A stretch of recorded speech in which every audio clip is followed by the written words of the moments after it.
utak pulburong ka, lasing ka lang. Sunog lang yung utak mo.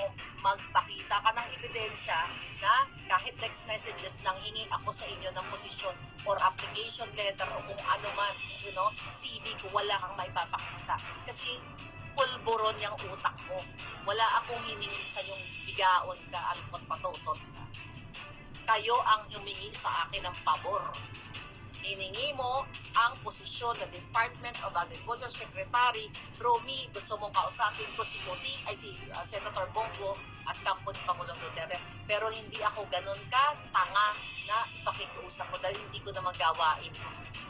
Ang siningil ko lang sa'yo yung pangako mo kay Glenn Chong na ilalagay mo siya sa COMELEC. Ang siningil ko lang sa'yo yung pangako mo kay Glenn Chong na ilalagay mo siya sa COMELEC kasi tatanggalin natin yung Smartmatic at aayusin natin yung electoral votes. That was before kayo manalo.